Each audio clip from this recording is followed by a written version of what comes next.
Bismillahirrahmanirrahim. Alhamdulillahi rabbil alamin. Wassalatu wassalamu ala asyrafil anbiya'i wal mursalin sayyidina wa maulana Muhammadin wa ala alihi wa sahbihi ajma'in.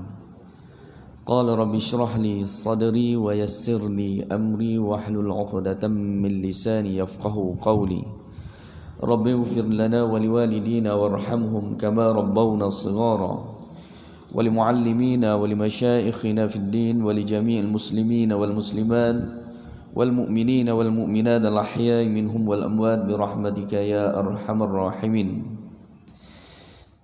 نويت تعلم والتعليم وتذكر والتذكير والنفع والانتفاع والإفادة والاستفادة والحث على تمسك بكتاب الله وسنة رسوله صلى الله عليه وسلم والدعاء إلى الهدى والدلالة على الخير ابتغاء وجه الله ومرضاته وقربه وثوابه سبحانه وتعالى.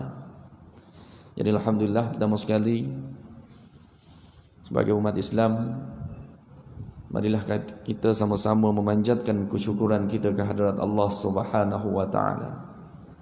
Kerana dengan taufik dan hidayah daripada Allah Subhanahu wa taala, Allah Subhanahu wa taala telah memilih kita untuk hadir solat subuh secara berjemaah. Yang mana solat subuh ni paling payah orang nak datang. Ada setengah orang tu tak solat subuh langsung, tapi bangun untuk pergi bekerja boleh, tapi bangun untuk sembah Allah Subhanahu wa taala tak boleh. Tapi alhamdulillah Allah Subhanahu wa taala pilih kita pada hari ni, pada pagi ni, dapat hadir solat subuh secara berjemaah di dalam rumah Allah Subhanahu wa taala. Masya-Allah, satu nikmat yang cukup besar yang dikurniakan oleh Allah Subhanahu wa taala. Dan kita diberi nikmat lagi oleh Allah Subhanahu wa taala, diberi hidayah, diberi taufik juga oleh Allah Subhanahu wa taala. Selepas daripada solat subuh, untuk duduk di dalam majlis ilmu agama Allah Subhanahu wa taala. Ini tanda Allah Subhanahu wa taala ingin menunjukkan kasih sayang kita kepada kita. Man aradallahu bihi khairan falyufaqihu fid din. Barang siapa yang Allah Subhanahu wa taala inginkan kebaikan atas dirinya, maka Allah Subhanahu wa taala akan bagi dia faham agama Allah Subhanahu wa taala. Allah Subhanahu wa taala inginkan kebaikan atas diri kita, Allah Subhanahu wa taala tak bagi kekayaan kepada kita. Bukan dengan kekayaan. Allah Subhanahu wa taala inginkan kebaikan atas diri kita, bukan Allah Subhanahu wa taala bagi pangkat dekat kita, bagi kemewahan dekat kita, bagi kesenangan dekat kita, bagi dunia dekat kita. Tidak. Tapi Allah Subhanahu wa taala kalau dia inginkan kebaikan kepada kita, dia bagi kita faham ilmu agama Allah Subhanahu wa taala, dia hidayahkan kita. Dia hidayahkan kita untuk hadir ke majlis ilmu agama Allah Subhanahu wa taala. Jadi insya-Allah moga-moga kita yang berada dalam majlis ilmu pada pagi ini mendapat kasih sayang daripada Allah Subhanahu wa taala, dan kita akan diredai oleh Allah Subhanahu wa taala, dan kita akan masuk ke dalam syurga Allah Subhanahu wa taala bersama-sama dengan baginda Nabi Muhammad sallallahu alaihi wasallam insya-Allah. Jadi antara adab untuk kita menuntut ilmu ini adalah kita betulkan niat dahulu. Betulkan niat kita menuntut ilmu ini kerana Allah Subhanahu wa taala. Imam Ghazali kata martabat niat ni ada 5. Mengikut pandangan tasawuf, bukan pandangan fiqh lah. Okay? Mengikut pandangan tasawuf. Dan dalam 5 niat, satu saja diterima oleh Allah Subhanahu wa taala. Yang pertama adalah niat kerana inginkan syurga. Yang kedua, niat kerana takutkan neraka. Yang ketiga, niat kerana takut takut kepada siksaan Allah Subhanahu wa taala. Yang keempat, niat kerana inginkan redha Allah Subhanahu wa taala. Dan yang kelima, kerana Allah Subhanahu wa taala semata-mata. Jadi dalam 5 niat ini yang paling benar sekali adalah niat kerana Allah Subhanahu wa taala semata-mata. Jadi kalau kita niat kerana Allah Subhanahu wa taala, kita akan dapat syurga Allah. Kita akan dapat dijauhkan daripada neraka Allah Subhanahu wa taala. Kita akan dijauhkan daripada siksa Allah Subhanahu wa taala, dan kita akan mendapat redha Allah Subhanahu wa taala dengan satu niat sahaja. Tapi kalau ikut pandangan fiqh, niat kerana inginkan syurga sudah betul, niat kerana inginkan takutkan neraka sudah betul, takut kepada siksaan Allah Subhanahu wa taala dah betul, nak dapatkan redha Allah Subhanahu wa taala pun dah betul, nak dapatkan kerana Allah Subhanahu wa taala semata-mata pun itu pun sudah betul. Jadi yang berada di dalam majlis ilmu pada hari ini, insya-Allah kita betulkan niat kerana Allah Subhanahu wa taala semata-mata, insya-Allah kita akan mendapat semua kelebihan tadi, insya-Allah.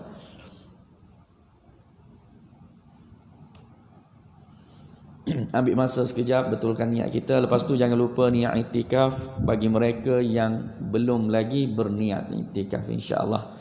Sahaja aku beriktikaf di dalam masjid ini sunat atasku kerana Allah Subhanahu wa taala. Jadi alhamdulillah perbanyakkan syukur. Antara tanda kita nak tunjuk kita bersyukur kepada Allah Subhanahu wa taala, kita hadir ke majlis ilmu agama Allah Subhanahu wa taala. Itu antara tanda syukur kita kepada Allah Subhanahu wa taala. Dan kalaulah Allah Subhanahu wa taala buka hijab kepada kita sekarang, insya-Allah kita akan nampak. Kita akan nampak apa, tuan-tuan dan puan? Kita akan nampak betapa ramainya para malaikat pada pagi ini bersama dengan kita, duduk bersama-sama dengan kita, tuan-tuan dan puan. Tujuannya apa? Tujuannya adalah ingin mendoakan mereka yang hadir di dalam majlis ilmu dengan doa-doa kebaikan, dengan doa-doa pengampunan, didoakan didoakan semoga semua hajat orang yang hadir di dalam majlis ilmu Allah Subhanahu wa taala kabulkan. Didoakan semoga semua dosa-dosa orang yang hadir di dalam majlis ilmu diampunkan oleh Allah Subhanahu wa taala. Ramai. Allah Subhanahu wa taala telah mengutuskan malaikat yang khas. Tujuan kerja malaikat ni adalah dia turun ke atas muka bumi Allah Subhanahu wa taala, dia cari majlis-majlis ilmu. Dia cari majlis-majlis ilmu, dan apabila dia nampak majlis ilmu, maka dia akan duduk bersama-sama dengan ahli majlis ilmu tersebut. Duduk bermula daripada awalnya permulaan majlis ilmu, dia akan berdoa kepada Allah Subhanahu wa taala, semoga kita semua yang hadir di dalam majlis ilmu ini diampunkan dosa oleh Allah Subhanahu wa taala, diterima segala amalan, diterima segala hajat, insya-Allah. Jadi insya-Allah kita berada dalam majlis ilmu, kita berada dalam rahmat Allah Subhanahu wa taala, berada di dalam doa para malaikat, insya-Allah. Moga-moga kita keluar daripada masjid selepas daripada majlis ilmu ini, Allah Subhanahu wa taala sudah mengampunkan dosa-dosa kita, dan Allah Subhanahu wa taala telah mengkabulkan segala hajat-hajat kita, insya-Allah. Dalam keadaan susah payah, tuan-tuan dan puan, sekarang ni kita berada dalam fitnah COVID-19. Kita berada dalam keadaan fitnah COVID-19. Kenapa saya sebut fitnah, tuan-tuan dan puan? Saya tak sebut virus, saya tak sebut penyakit. Sebab virus ataupun COVID-19 ni, dia bukan sahaja kacau kesihatan kita, tetapi dia kacau amal ibadah kita. Dah macam-macam penyakit yang hadir di atas muka bumi Allah Subhanahu wa taala daripada zaman Nabi Allah Adam sampailah kepada zaman kita pada hari ini, tahun 2020, tuan-tuan dan puan. Tahun 2020 tidak ada satu penyakit pun yang mengganggu perjalanan amal ibadah kita, tuan-tuan dan puan. Tapi apabila COVID-19 datang, dia ganggu amal ibadah kita. Jadi COVID-19 ini bukan virus sebarangan, bukan virus biasa. Tetapi COVID-19 ini satu virus termasuk dalam fitnah akhir zaman, tuan-tuan. Kita kena sedar, kita ini adalah umat yang terakhir di akhir zaman. Kenapa umat yang terakhir? Kerana Rasulullah sallallahu alaihi wasallam pernah bersabda, antara aku diutuskan dan juga kiamat, Rasulullah sallallahu alaihi wasallam tunjukkan dua jari. Isyarah dua jari sahaja, Makna daripada aku diutuskan. Ketika Rasulullah sallallahu alaihi wasallam diutuskan menjadi rasul, ketika baginda Nabi Muhammad sallallahu alaihi wasallam berusia 40 tahun. Dan daripada diutuskan Nabi tadi menjadi rasul dan hari kiamat, Rasulullah sallallahu alaihi wasallam tunjuk 2 jari. Maknanya apa? Maknanya terlalu dekat. Terlalu dekat antara diutuskan Rasulullah dengan kiamat. Jadi umat akhir zaman ini siapa? Umat akhir zaman itu adalah para sahabat baginda Nabi Muhammad sallallahu alaihi wasallam, para tabi'in, para tabi'in. Kita sudah berlalu 1400 tahun daripada sabda baginda Nabi Muhammad sallallahu alaihi wasallam, maka kita ni dah termasuk dalam fasa umat yang terakhir di akhir zaman. Dalam satu hadis Rasulullah sallallahu alaihi wasallam pernah cerita tentang zaman. Ada 5 zaman baginda Nabi Muhammad sallallahu alaihi wasallam pernah cerita kan. Yang pertama adalah zaman kenabian. Yang kedua adalah zaman khalifah-khalifah yang adil. Yang ketiga adalah zaman monarki. Zaman yang mana kekuasaan diwarisi kepada anak-anak mereka. Zaman keempat adalah zaman yang mana pemimpin ini dipilih oleh rakyat, demokrasi. Dan zaman kelima adalah zaman yang mana Islam sudah menguasai dunia. Jadi dalam hadis ni Rasulullah sallallahu alaihi wasallam cerita 5 zaman. Dan apabila Rasulullah sallallahu alaihi wasallam sebut zaman kelima, maka sahabat bertanya, "Ya Rasulullah, selepas itu zaman apa?" Maka Rasulullah sallallahu alaihi wasallam menjawab, "Tak ada. Mana kiamat." Jadi cuba kita perhatikan tuan-tuan dan puan. Zaman yang pertama, zaman kenabian. Zaman ini telah berlalu. Zaman yang kedua, zaman khalifah yang adil, yaitu khulafa ar-rasyidin. Zaman ini pun sudah berlalu. Zaman yang ketiga adalah zaman yang mana para pemerintah mewariskan tahta mereka kepada anak-anak mereka. Zaman Umayyah, zaman Abbasiyah, zaman Utsmaniyah. Zaman itu pun sudah berakhir. Dan zaman yang keempat adalah zaman yang mana kerajaan ataupun pemerintah dipilih oleh rakyat. Jadi ini adalah zaman kita. Jadi 3 zaman sudah berlalu dan 1 zaman sedang berlaku, yaitu zaman kita. Dan 1 zaman lagi belum lagi berlaku. Jadi kalau kita perhatikan dalam hadis-hadis baginda Nabi Muhammad sallallahu alaihi wasallam, hadis-hadis akhir zaman, bahawa kita sedar tuan-tuan dan cikguan, bahawa di zaman kita inilah akan berlaku banyaknya fitnah. Termasuk di dalam fitnah besar di akhir zaman. Tanda-tanda besar di akhir zaman. Di zaman kita inilah ulama berkata akan hadirnya Imam Mahdi. Di zaman kita inilah tuan-tuan dan cikguan akan hadirnya Al-Masihud Dajjal. Di zaman kita inilah yang akan hadirnya Nabi Allah Isa alaihissalam. Di zaman kita inilah yang akan hadirnya Ya'juj dan Ma'juj. Kerana zaman kelima, zaman Islam sudah menguasai dunia. Zaman Islam sudah memerintah dunia. Zaman itu sudah tidak ada lagi orang panggil perkara-perkara yang kita ceritakan tadi. Nak tunggu akhir zaman saja, nak tunggu hari kiamat saja. Jadi mungkin masuk tahun 2020 ni wallahu alam, mungkin permulaan kepada apa yang akan berlaku, apa yang dikatakan tanda-tanda akhir zaman. Wallahu alam, kita tak tahu tuan-tuan dan cikguan. Mungkin virus corona yang sedang melanda kita pada hari ini salah satu daripada tanda akhir zaman. Kerana kalau kita tengok kejadiannya sangat pelik. Bukan sahaja kacau kesihatan kita, tetapi kacau amal ibadah kita. Permulaan virus corona melanda pada bulan 3 hari itu. 3, 4, 5, 6. Lebih kurang 4 bulan tuan-tuan dan cikguan. Kita tak dapat solat berjemaah, masjid semua ditutup. Tak pernah berlaku. Kita tak dapat solat Jumaat, masjid semua ditutup. Lebih kurang 4 bulan tak solat Jumaat, tuan-tuan dan cikgu. Lepas tu kita dibenarkan untuk solat di masjid, tetapi kita disuruh jarakkan saf. Setiap masjid disuruh jarak saf.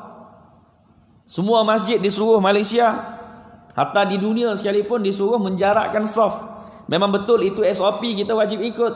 Tetapi apa yang merugikan kita? Dia kacau ibadah kita. Kita memberi peluang kepada syaitan iblis untuk menggoda kita dalam solat. Kita yang solat rapat ni pun tak khusyuk. Kalau dah solat jarak, lagi tak khusyuk. Sebab memang benda ni berlaku. Benda ni berlaku. Syaitan dan iblis ini memang kalau kita tidak rapatkan saf, lebih memudahkan dia untuk melalaikan kita. Ini ada dalilnya. Disabdakan oleh baginda Nabi Muhammad sallallahu alaihi wasallam. Dia kacau ibadah kita. Kita tak dapat nak bersalam-salaman seperti dahulu. Itu satu ibadah juga. Kita tak dapat nak senyum kepada saudara mara kita pada hari ini. Senyum itu ibadah. Dan banyak lagi ibadah-ibadah yang dia kacau. Kita tak dapat pergi menunaikan ibadah umrah pada hari ini. Kalau nak tunaikan ibadah umrah pun dia punya prosedur sangat sulit. Tu pun baru dibuka, wallahu, tu pun tak tahu bila lagi dibuka. Ibadah haji, saya dengar ibadah haji kalau dibenarkan pada tahun hadapan, hanya untuk mereka yang berumur 50 tahun ke bawah, dan hanya untuk mereka yang tidak berpenyakit. Kalau umur 50 tahun ke atas dan ada penyakit, ataupun 50 tahun ke bawah ada penyakit, tak dibenarkan untuk menunaikan ibadah haji. Kita tengok, dia kacau ibadah kita. Sebab tu kata ini fitnah. Ini bukan penyakit biasa. Ini adalah fitnah kepada umat Islam. Masuk tahun 2020 kita datang virus corona. 2021 wallahu alam apa pula yang akan datang. Jadi persiapan kita, tuan-tuan dan cikgu, persiapan kita, persediaan kita sebagai umat Islam apabila kita berada dalam keadaan seperti ini. Orang kita ini adalah umat yang terakhir di akhir zaman. Kalau kita tak sempat dengan Imam Mahdi, kemungkinan anak kita sempat. Tapi wallahu alam kita tak tahu. Kita tak tahu, tuan-tuan dan cikgu. Mungkin kita sekarang ni akan sempat dengan Imam Mahdi. Saya ingat guru saya kata, orang yang paling beruntung adalah orang yang mati sebelum daripada benda ni berlaku. Sebelum daripada hadirnya Imam Mahdi, sebelum daripada hadirnya Al-Masihud Dajjal, sebelum daripada hadirnya Nabi Isa. Sebelum hadir perkara-perkara tersebut, kalau dia sempat meninggal dunia, dia lebih beruntung daripada orang lain. Sebab apa? Sebab cobaannya sangat besar, fitnahnya sangat besar. Belum tentu lagi kalau Imam Mahdi muncul, kita akan mengaku dia sebagai Imam Mahdi. Kalau kita tidak ada rujukan daripada murabbi kita, guru-guru kita, mursyid kita, yang akan mengatakan bahawa dia Imam Mahdi. Berapa ramai orang yang dah mengaku Imam Mahdi, kita menolaknya. Kerana apa? Kerana betul dia bukan Imam Mahdi. Kita tidak percaya, dia tidak dapat buktikan bahawa dia Imam Mahdi. Tapi kalau muncul Imam Mahdi yang benar, yang betul, siapakah yang akan membenarkan dia Imam Mahdi? Kalau dengan ilmu kita pada hari ini, adakah kita rasa kita akan kenal Imam Mahdi? Tidak. Melainkan kita ada murabbi, kita ada mursyid yang mengatakan dia Imam Mahdi, barulah kita akan mengikuti dia. Berapa ramai orang yang berpaling daripada Imam Mahdi, tidak mempercayai Imam Mahdi apabila munculnya Imam Mahdi. Besar cobaannya, tuan-tuan dan puan. Besar. Sebab itulah guru saya kata, orang yang beruntung apabila dia meninggal sebelum daripada perkara ini berlaku. Apabila Al-Masihud Dajjal keluar, tuan-tuan dan puan, lagi besar. Rasulullah SAW bersabda, tidak ada fitnah yang lebih besar daripada fitnah Al-Masihud Dajjal. Dan jangan ada dalam hati kita untuk bertemu dengan Dajjal. Minta jauh daripada Allah Subhanahu Wa Taala. Nauzubillah. Sampai Rasulullah sallallahu alaihi wasallam suruh kita ikat anak isteri kita, orang perempuan, suruh ikat bini kita, anak-anak perempuan kita dekat rumah apabila Al-Masihud Dajjal datang. Kenapa? Kerana kita akan terpengaruh dengan Al-Masihud Dajjal kalau kita tidak ada keimanan yang utuh dan yang kuat. Dan orang perempuan, dia cepat terpengaruh dengan perkara-perkara ni. Sebelum Al-Masihud Dajjal muncul, kita akan berada dalam kesusahan, ujian daripada Allah Subhanahu Wa Taala. Kita berada dalam kelaparan, kita berada dalam huru-hara. Tiba-tiba datang orang yang mengaku sebagai Tuhan, ingin memberi bantuan kepada kita. Berapa ramai yang meninggalkan agama pada masa tersebut. Na'udzubillah min zalik. Moga-moga kita tidak termasuk daripada kalangan golongan orang-orang yang menjadi pengikut Al-Masihud Dajjal. Amin amin insya-Allah.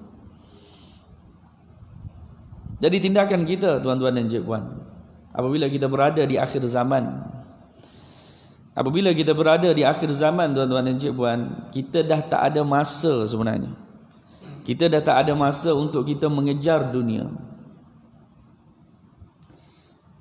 Di akhir zaman ini kita kena banyak mendekati rumah-rumah Allah Subhanahu Wa Taala. Di akhir zaman ini kita kena perbanyakkan mendekati majlis-majlis ilmu. Kita mesti memperbanyakkan mendekati para ulama. Kita mesti memperbanyakkan beribadah kepada Allah Subhanahu Wa Taala. Jaga amalan kita, tuan-tuan dan puan. Dan yang paling utama sekali yang saya ingin sebutkan di sini adalah berkenaan dengan menuntut ilmu di akhir zaman. Kita kena ingat, tuan-tuan dan cikguan, yang dapat menyelamatkan kita di akhir zaman ini adalah seberapa kuat kita berpegang dengan tali Allah Subhanahu Wa Taala. Seberapa kuat kita beriman dengan Allah Subhanahu Wa Taala.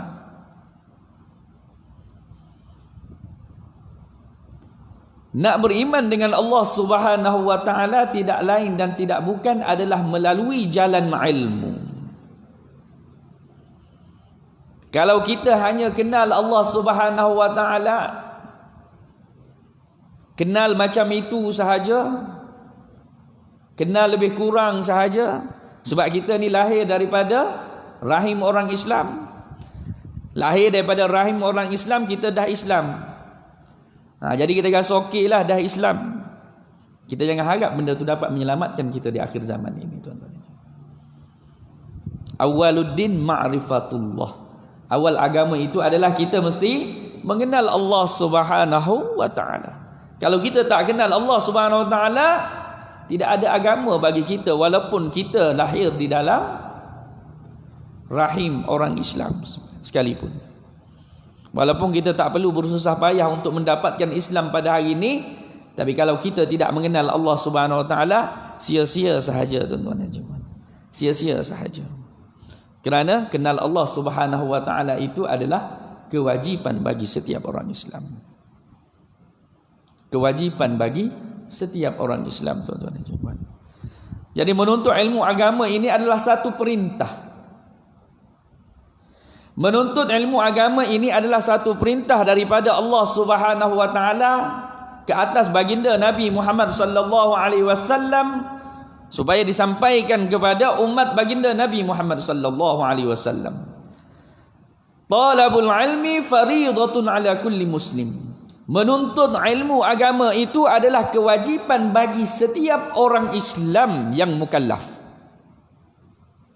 Apa makna mukallaf? Baligh, berakal, sebulughud da'wah, sampainya dakwah, salamatul hawas, selamatnya panca indera. Kita cek atas diri kita, tuan-tuan dan puan. Kita semua sudah Islam, alhamdulillah. Adakah kita semua ini wajib menuntut ilmu agama Allah Subhanahu Wa Taala? Kita cek. Adakah kita sudah baligh yang berada dekat sini hari ini? Kalau kita sudah baligh, bermakna kita dah wajib menuntut ilmu agama. Tapi tunggu dulu. Kita tengok yang kedua. Adakah kita berakal? Semua berakal di sini? Alhamdulillah. Dah wajib kita menuntut ilmu agama Allah Subhanahu wa taala.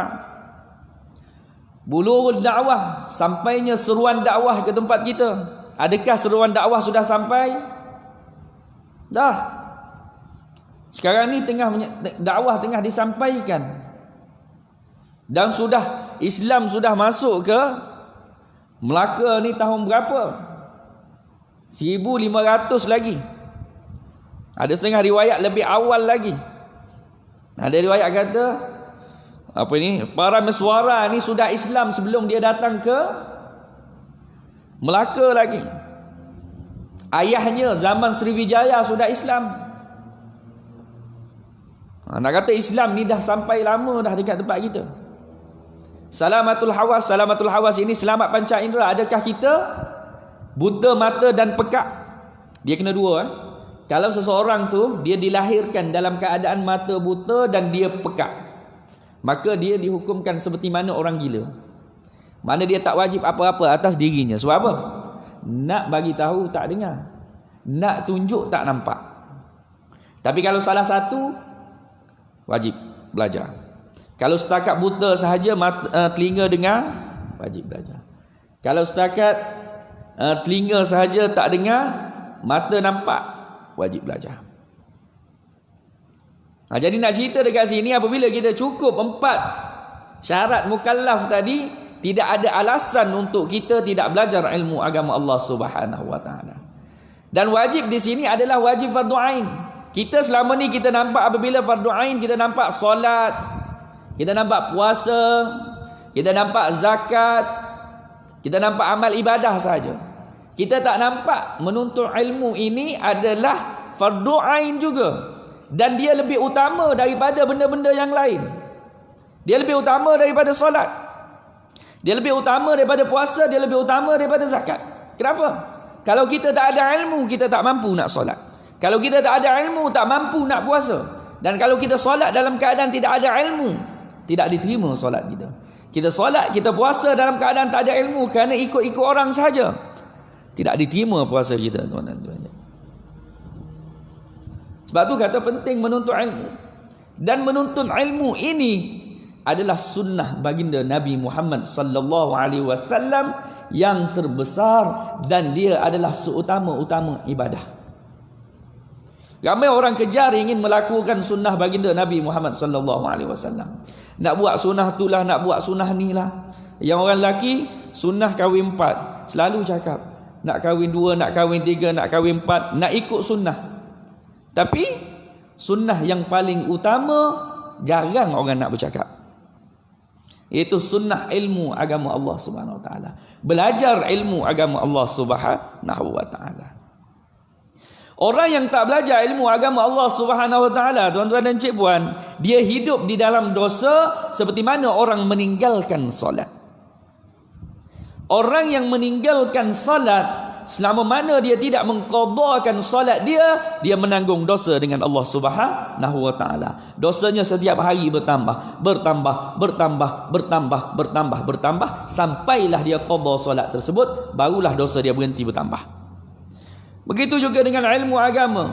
Apabila dia dah menjadi tuntutan, kita dah cukup dengan syarat-syaratnya, cukup dengan umurnya, cukup dengan akalnya, cukup dengan dakwahnya, cukup dengan selamatnya panca indera kita, dan kita tidak menuntut ilmu agama Allah Subhanahu wa taala, maka kita sentiasa berdosa, hidup di dalam dosa dengan Allah Subhanahu wa taala. Tiap-tiap hari dosa masuk. Tiap-tiap hari dosa kita masuk, bertambah, sampailah dosa tersebut akan berhenti apabila kita hadir ke majlis ilmu agama dengan niat ingin menuntut ilmu agama Allah Subhanahu wa taala. Wajib kita menuntut ilmu agama, tuan-tuan dan cikguan. Ad-dinun nasihah. Agama itu adalah pedoman hidup, penunjuk hidup, jalan hidup, cara hidup. Kalau kita tak ada agama dalam diri kita, tuan-tuan dan cikguan, macam mana kita nak hidup mengikut syariat Allah Subhanahu wa taala, mengikut syariat baginda Nabi Muhammad sallallahu alaihi wasallam, mengikut cara yang ditentukan oleh Allah Subhanahu wa taala? Tak. Kita akan hanyut, kita akan sesat. Kita akan jauh daripada landasan yang benar. Sebab itulah kita tengok akibat huru-hara yang ada di atas muka bumi Allah Subhanahu wa taala kerana terlalu ramai orang jahil daripada orang alim. Berapa nisbah dia tuan-tuan dan encik-puan? Nisbah dia tak payah nak cerita, terlalu ramai. Nisbah dia terlalu besar sampai macam tak logik di akal. Umat Islam pada hari ini sudah meninggalkan satu perkara yang sangat-sangat dituntut di dalam agama kita, iaitu sunnah menuntut ilmu agama Allah Subhanahu wa taala. Saya pernah baca satu fakta tahun 2019. Umat Islam dekat Malaysia ada berapa? 16 juta. 16 juta tuan-tuan dan encik-puan umat Islam dekat Malaysia. Yang tak pandai baca Al-Quran. Yang ni wallahu alam, tapi ini adalah satu kajian. Satu kajian yang dibuat oleh pakar-pakar berkenaan dengan perkara ni. 16 juta umat Islam di Malaysia tuan-tuan dan encik-puan. 11 juta tak pandai baca Al-Quran. Masya Allah. Kita tengok nisbahnya. 16 juta maknanya 4 juta sahaja yang boleh baca Al-Quran. 11 juta lagi tak pandai membaca Al-Quran. Ini realiti. Dan saya teringat daripada kata-kata saya pernah dengar ceramah daripada Dr. Muhammad Fadilah Kamsah pada awal 2000, lebih kurang tahun 2004-2005. 80% umat Islam di Malaysia tidak cukup solat 5 waktu. Dan saya pernah tengok satu video yang di-share oleh seorang profesor dekat negeri Perak. Dia buat satu kajian dekat sekolah-sekolah menengah di seluruh negeri Perak untuk pelajar yang berumur 15, 16 dan 17. 15, 16, 17 dites bacaan Fatihah. 70% tidak pandai membaca Fatihah dan 30% sahaja yang mampu membaca Fatihah, dan yang 30% itu pun belum tentu lagi solat. Yang 70% dan 70% confirm tak solat, tak boleh nak baca Fatihah. Bayangkan sendiri, kita berada dalam lingkungan kita, mungkin kita tak sedar benda ni berlaku dekat negara kita, dekat umat Islam pada hari ini. Ini sebab daripada kejahilan. Sebab daripada kejahilan, kurangnya pegangan ilmu agama, kurangnya ilmu agama di dalam diri kita. Macam mana kita rasa Allah Subhanahu Wa Taala tidak memurkai kita? Macam mana kita rasa Allah Subhanahu Wa Taala tidak menimpakan kita dengan macam-macam bala? Sebab kebanyakan umat Islam pada hari ini sudah meninggalkan agama. Kita tengok dalam firman Allah Subhanahu Wa Taala ada menyebut yang mafhumnya. Penyebab kepada kerosakan di atas muka bumi ini adalah disebabkan daripada tangan-tangan manusia sendiri. Maknanya bala Allah Subhanahu Wa Taala turun ni daripada manusia, disebabkan manusia. Disebabkan manusia, tuan-tuan. Apabila kita meninggalkan agama Allah Subhanahu Wa Taala, pada masa tersebut bantuan Allah Subhanahu Wa Taala sudah jauh daripada kita. Dan kalau bala Allah Subhanahu Wa Taala turun, tuan-tuan dan encik-puan, kita orang yang baik-baik ni pun akan kena sekali. Kita yang orang baik-baik ni pun akan kena, orang panggil efek daripada bala tersebut. Kalau kita tengok dengan nisbah tadi, bermakna ramai gila orang jahil di atas muka bumi Malaysia ni. Nak nisbahkan dengan orang yang tak jahil tadi, orang yang alim tadi, jadi memang tidak dapat menyelamatkan kita daripada bala Allah Subhanahu Wa Taala. Daripada bala Allah Subhanahu Wa Taala.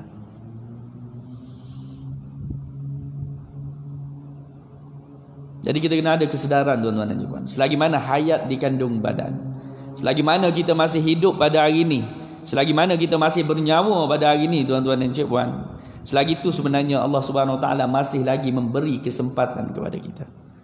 Masih lagi memberi kesempatan kepada kita untuk melakukan kebaikan di atas muka bumi Allah Subhanahu Wa Taala. Untuk kita menuntut ilmu agama Allah Subhanahu Wa Taala. Tidak ada istilah terlewat menuntut ilmu agama Allah Subhanahu Wa Taala selagi mana kita masih hidup di atas muka bumi Allah Subhanahu Wa Taala, insya-Allah. Jadi gunalah umur yang Allah Subhanahu Wa Taala masih berikan kepada kita untuk kita datang ke majlis-majlis ilmu, hadir ke majlis-majlis ilmu, belajar ilmu agama Allah Subhanahu wa taala. Dan seutama-utama ilmu yang perlu kita belajar adalah ilmu usuluddin, ilmu tauhid, mentauhidkan Allah Subhanahu wa taala. Jangan cari yang salah, yang ni kalau salah pun walaupun belajar tak jadi juga. Dia kena cari yang benar, iaitu ahli sunnah wal jamaah, Imam Abu Musa Asy'ari dan juga Abu Mansur Al-Maturidi yang kita duk belajar sifat 20 tu. Jangan cari selain daripada tu. Ini adalah akidah yang benar ahli sunnah wal jamaah yang menjadi pegangan majoriti ulama ahli sunnah wal jamaah. Itu seutama-utama ilmu yang perlu kita belajar. Kita nak belajar sampai tahap mana? Kita belajar sampai tahap kita kenal Allah Subhanahu wa taala untuk diri kita sendiri. Itu yang wajib. Tak wajib belajar sampai kita jadi ustaz, mari mengajar ke depan. Okey, boleh buka kitab. Itu fardu kifayah saja. Yang wajibnya adalah sekadar untuk kita sahaja, untuk diri kita sahaja, untuk kita, anak isteri kita sahaja. Itu yang wajib. Yang wajib fardu ain. Lepas tu barulah masuk kepada ilmu yang kedua, ilmu fiqh, syariat. Belajar. Yang ni pun tak wajib belajar sampai boleh mengajar, tak wajib belajar sampai jadi alim, boleh keluarkan fatwa, tak wajib. Yang wajib sekadar kita boleh guna untuk diri kita. Kita nak solat, kita tahu syarat-syarat sah solat, syarat wajib solat, rukun-rukun solat, perkara membatalkan solat, nak berjamaah macam mana, nak jadi imam pada anak bini macam mana, sekadar tu sahaja. Sekadar kita boleh melakukan amal ibadah tersebut. Nak puasa, belajar sekadar kita mampu untuk berpuasa dan ajar anak bini kita untuk berpuasa. Sekadar tu sahaja. Kalau nak jadi level tahap ustaz, tahap tok guru tu fardu kifayah. Nak jadi tahap mufti, tahap qadi tu sunat sahaja.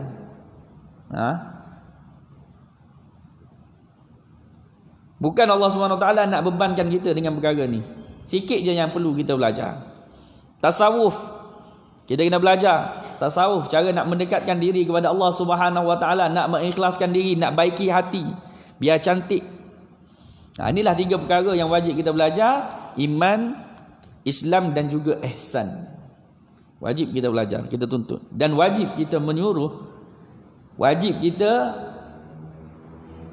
menyuruh ataupun mendidik anak kita dengan ilmu agama. Kita kena ingat, memang tuntutan atas diri kita selepas daripada kita mukallaf.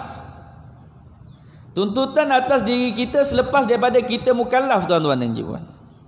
Apabila kita dah mukallaf tadi, barulah kita wajib menuntut ilmu agama. Tetapi kita ada satu perkara yang perlu kita ingat apabila kita mempunyai anak. Apabila kita mempunyai anak, menjadi tanggungjawab kita anak tersebut. Kullukum ra'i wa kullukum mas'ul an ra'iyati. Setiap daripada kamu adalah pengembala dan kamu wajib bertanggungjawab dengan apa yang kamu gembalakan. Itu adalah tanggungjawab kita, amanah kita yang Allah Subhanahu wa taala berikan kepada kita supaya kita ambil tanggungjawab. Kalau kita tadi kita kata apabila mukallaf, kalau si anak bilakah kita wajib menuntut?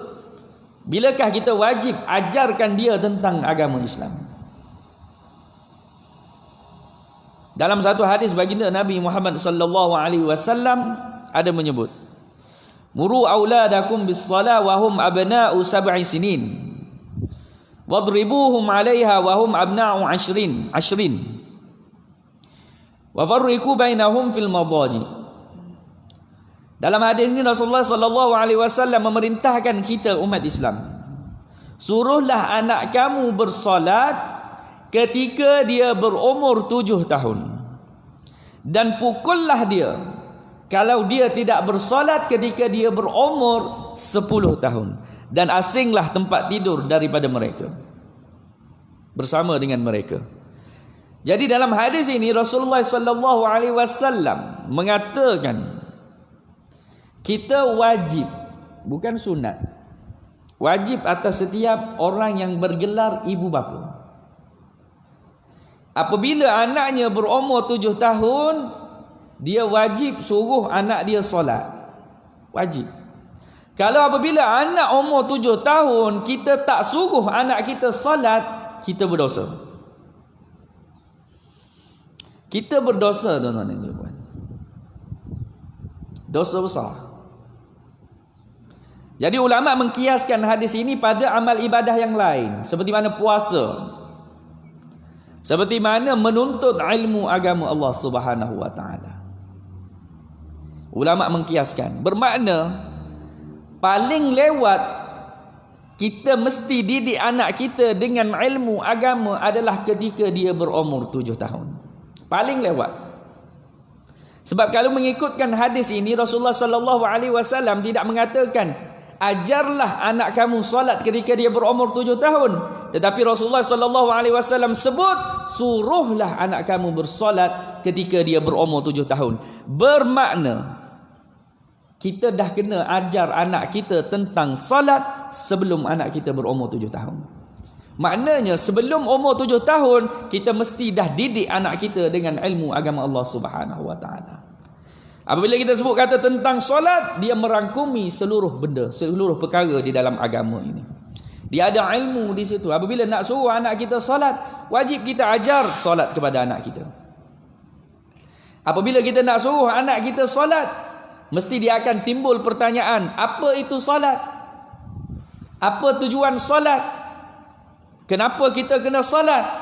Di situ dia ada semua sekali ilmu. Bagaimana nak solat? Di situ dia ada usuluddin. Di situ dia ada fiqhnya. Di situ dia ada tasawufnya. Dengan solat sahaja. Jadi hadis ini nampak saja menyuruh kepada solat, tetapi sebenarnya dia menyuruh kepada ilmu. Dia menyuruh kepada ilmu. Penting untuk kita ambil tahu tentang perkara ni. Kita berdosa dengan Allah Subhanahu wa taala kalaulah anak kita masih lagi belum bersolat ketika berumur 7 tahun, dan anak kita belum lagi tahu tentang ilmu agama ketika dia berumur 7 tahun. Yang jadi masalah pada hari ini tuan-tuan dan cik puan, kenapa berlaku banyak kerosakan akhlak di kalangan remaja-remaja kita pada hari ini? Sebab kita tak tekankan ilmu agama dalam kehidupan anak kita seawal usia lagi. Ada setengah ibu bapa umur anak lepas UPSR. Oh, lepas UPSR nanti kita hantar sekolah agama. Lepas UPSR baru nak ajar agama. Tak tuan-tuan dan cik puan. Agama mesti diterapkan seawal umur 7 tahun. Umur 13 tahun dah terlewat. Apabila baru kita nak terapkan agama, dia dah umur 13 tahun, dia dah kenal dunia tuan-tuan dan cik puan. Masa tu agama susah nak masuk. Sebab dia dah ada benda yang dia cintai lebih daripada agama, iaitu dunia. Hubbud dunya ra'su kulli khati'ah. Cinta agama itu adalah kepala segala kejahatan tuan-tuan dan cik puan. Jadi apabila dunia dah masuk, kita masukkan dunia dahulu dalam hati anak kita, nak masukkan agama ni susah. Lebih-lebih lagi apabila dia dah berumur 18 tahun, 17 tahun. Ada setengah ibu bapa pada hari ni, kalau anak dia pandai dalam pelajaran, anak dia nampak okey dalam pelajaran, dia tak nampak anak dia dalam bidang agama. Dia tak nampak anak dia akan pandai dalam bidang agama. Dia tak nampak anak dia akan untuk berjaya dalam agama, dia tak nampak. Tapi dia nampak anak dia berjaya dalam bidang akademik. Tapi kalau anak dia yang bodoh-bodoh, yang tak erti, yang nakal-nakal, yang tak boleh nak kawal, barulah dia cari ustaz-ustaz, barulah cari sekolah-sekolah agama, barulah cari madrasah-madrasah nak hantar anak dia. Ingat madrasah, pusat agama ni tempat pusat serenti. Tapi ini realiti yang berlaku. Saya berada dalam dunia ni, saya ada madrasah. Kesedaran tu tak ada. Kesedaran tentang kita umat akhir zaman. Saya percaya tuan-tuan dan cik puan, kebanyakan kita semua sangat cinta kepada anak kita. Kita sangat sayang kepada anak kita. Kadang-kadang kita sayang, cinta anak kita ni melebihi daripada diri kita sendiri. Tapi benarkah kita mencintai anak kita kalau kita tidak pilih jalan hidup dia untuk berbahagia di satu negeri yang mana dia akan kekal selama-lamanya, iaitu negeri akhirat? Benarkah cinta kita pada anak kita kalau kita tak pernah fikir tentang syurga anak kita? Benarkah cinta kita kepada anak kita kalau kita sediakan neraka untuk dia di hari akhirat nanti? Kita hanya fikir untuk jangka masa yang pendek kebanyakan. Kita hanya fikir biar anak aku berjaya di atas muka bumi. Anak aku tak pandai baca Quran tak apa, janji anak aku pandai baca bahasa Melayu. Anak aku tak pandai agama tak apa, janji anak aku pandai matematik. Anak aku tak jadi ustaz tak apa, janji anak aku jadi engineer. Kita hanya fikir benda yang mana dia akan tinggal, yang mana kita akan tinggal. Kita tak pernah fikir kehidupan yang mana yang abadi di dunia, di negeri akhirat. Yang mana kehidupan tersebut kita tidak akan pernah mati. Kita tidak akan pernah tua. Kita akan kekal di sana selama-lamanya. Tapi kita tidak pernah berusaha untuk anak kita berbahagia di sana. Yang mana tempat yang dia akan kekal. Kalau beginilah keadaan kita, kita tak dapat bersama dengan anak-anak kita di alam sana nanti. Kita sayang cinta di alam sana, dia ambil haluan dia, kita ambil haluan kita. Dia boleh dakwa kita di hari akhirat dengan sebab kita tak pernah didik dia dengan ilmu agama Allah Subhanahu Wa Taala. Tidak salah kita nak cari dunia, tuan-tuan dan puan. Tidak salah kita nak suruh anak-anak kita berjaya dalam bidang dunia, tidak salah. Tidak salah kita nak suruh anak kita jadi engineer, tak salah nak suruh anak kita jadi doktor, tak salah nak suruh anak kita jadi pilot, tak salah. Semua tu tak salah, tuan-tuan dan puan. Yang salahnya apa? Yang salahnya adalah apabila kita nak suruh dia jadi engineer tanpa kita mengenalkan dia dengan agama Allah Subhanahu Wa Taala. Tanpa kita didik dia dengan agama Allah Subhanahu Wa Taala. Kita nak suruh dia jadi pilot, nak suruh dia jadi doktor, nak suruh dia jadi polis, nak suruh dia jadi askar, kontraktor ke apa saja, tak salah. Yang salah apabila dia tidak kenal agama dengan sebab dia kejar perkara yang dunia. Kalau dia kenal benda dunia, dia kenal agama, tidak ada masalah. Kita umat akhir zaman, sebenarnya kita dah tak boleh tak perlu banyak berfikir tentang kehidupan di dunia. Kalau kita tengok dalam hadis baginda Nabi Muhammad sallallahu alaihi wasallam ada menyebut, ya'ti 'alan nasi zamanun yaqumus sa'ah la yajidu imaman yusalli bihim. Akan datang satu zaman ke atas manusia yang mana orang ramai banyak berdiri tegak, yang mana dia tidak mendapati imam untuk mengimamkan solat mereka. Dia akan sampai satu masa, tuan-tuan dan puan, kalau kita berterusan meninggalkan agama Allah Subhanahu Wa Taala, kita berterusan meninggalkan ilmu agama Allah Subhanahu Wa Taala, kita sudah tidak lagi menghantar anak-anak kita untuk belajar ilmu agama Allah Subhanahu Wa Taala. Dia akan sampai satu masa yang mana apabila nak solat berjemaah, orang berdiri. Engkau tengok, aku tengok, engkau tengok, aku tengok. Sebab apa? Sebab tak ada orang yang mampu nak jadi imam. Benda tu dah berlaku ke belum? Belum, tapi dah hampir. Kenapa hampir? Saya ceritalah pengalaman saya. Saya bekas imam. Saya imam dan juga qadi di satu daerah di Kelantan dahulu. 2 tahun lepas. Saya nak cerita. Dia masjid saya besar. Satu saf dapat muat 100 orang. Satu saf 100 orang. Masjid tempat saya jadi imam. Dia ada masa saya lambat hadir ke masjid. Imam Dasya tahu kadang-kadang kita lambat hadir. Okey. Masa tu kita akan tengok huru-hara dalam saf ni. Bilal nak qomat tak berani. Imam tak sampai lagi ni, dah sampai masa ni, imam tak sampai lagi. Okey. Jadi Bilal ni Bilal ni kalut. Sudahlah. Okey. Tiba-tiba saya datang. Saya datang semua orang nampak. Macam tu. Lega. Okey. Dalam satu saf tu 100 orang, kadang-kadang sampai 2 saf 100 lebih. Bukan semua tak pandai jadi imam. Ada je AJK yang pandai jadi imam. Kita pun kenal lah AJK kita. Jadi dalam 100 orang tu saya boleh cakap dalam 5 orang ataupun kita letak dalam 10 orang yang boleh jadi imam. Mana yang baki lain boleh dikatakan tak boleh jadi imam. Baca Quran pun tak betul. Bayangkan sendiri. Sini insya-Allah tak, sini insya-Allah semua boleh jadi imam ni insya-Allah. Okey. Kita nak cerita benda ni dah berlaku di banyak tempat sebenarnya di Malaysia sendiri. Benda ni dah berlaku banyak tempat. Sebab apa? Sebab jahil lah. Sebab tak belajar ilmu agama. Kalau contoh kita hari ni tak boleh nak jadi imam. Sebenarnya kita ni orang lelaki kena boleh lah jadi imam. Mana macam wajib lah. Sebab apa? Kita ni imam pada isteri dan anak kita. Malu sebenarnya kalau kita tak boleh jadi imam. Kita mesti belajar. Kalau kita belajar agama, confirm kita boleh jadi imam. Tapi ramai yang tak boleh jadi imam pada hari ni. Ramai tak reti nak jadi imam. Sebab apa? Sebab jahil. Sebab tak ada ilmu agama.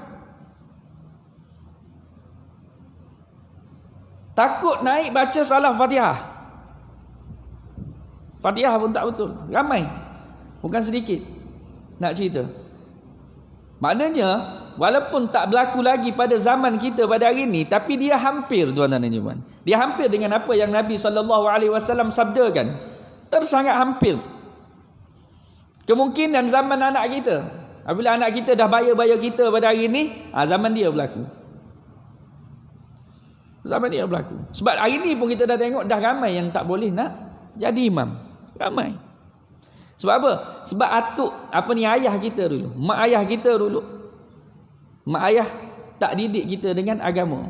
Apabila benda tu berlaku menyebabkan kita ni hidup dalam kurang didikan agama. Dan kita pun buat kesilapan yang mak ayah kita pernah buat. Kita buat kesilapan tersebut, tak didik anak kita dengan ilmu agama. Dan anak kita pun buat kesilapan yang kita buat, tak didik anak kita, tak didik cucu kita dengan ilmu agama. Cucu kita pun buat kesilapan yang sama, tak didik cicit kita dengan ilmu agama. Maknanya kejahilan itu diwariskan daripada satu generasi ke satu generasi, sehinggalah akan berlaku satu masalah. Yushiku an ya'ti 'alan nas zamanun la yabqal minal Islam illa ismu. Sudah hampir akan datang kepada manusia satu zaman yang mana Islam ini hanya pada nama sahaja. Nama. Kau nama apa? Nama saya Muhammad Saifullah. Nama siapa? Abdul Karim. Nama siapa? Asadullah. Macam-macam nama. Nama cantik, nama Islam. Tapi agama sudah tidak ada. Dalam satu hadis lain lagi, baginda Nabi Muhammad sallallahu alaihi wasallam pernah bersabda, akan sampai satu zaman yang mana apabila dia melihat orang sedang bersolat, dia tengok orang solat, dia cakap, aku pernah tengok ni benda ni siapa Oh, aku ingat. Atuk aku dulu pernah buat benda ni. Nampak? Dia sampai satu tahap dia akan tengok. Dia nampak orang baca Al-Quran, dia dengar orang baca Al-Quran. Aku pernah dengar kat mana ni? Oh, atuk aku dulu pernah baca ni. Faham? Maknanya benda tu macam satu benda pelik bagi dia. Akan sampai tahap tu kalau kita tengok dunia sekarang ni. Sebab apa? Sebab kejahilan itu diwarisi. Kita ni dah jahil dah. Kita warisi anak kita makin jauh dengan agama. Cucu kita lagi jauh. Cicit kita lagi jauh. Ciok kita lagi jauh. Sampailah sekali berlaku apa yang baginda Nabi Muhammad sallallahu alaihi wasallam. Dan pada masa tersebut orang keluar daripada agama ni biasa saja. Murtad daripada agama satu benda biasa saja, dan bukan satu perkara yang memalukan, bukan satu perkara yang menakutkan. Relax. Hari ni aku Kristian, esok aku Buddha, lusa aku Majusi. Biasa. Apabila ilmu agama, dia beri kesan yang besar dalam kehidupan, dalam masyarakat. Okay? Jahil ini kesan dia sangat besar. Jahil ini adalah satu dosa. Orang yang jahil dapat dosa, tuan-tuan dan puan. Dosa free orang panggil. Tak buat apa-apa, duduk dekat rumah, tengok TV, dosa masuk. Tak berhenti. Sebab apa? Sebab jahil. Jadi kita ni ingat ini tanggungjawab kita. Ini tanggungjawab kita sebagai seorang hamba Allah Subhanahu wa taala. Allah Subhanahu wa taala bukan cipta kita ni saya saja. Wa ma khalaqtul jin wal ins illa liya'budu. Tidaklah aku ciptakan manusia dan juga jin ini melainkan untuk beribadah kepada aku.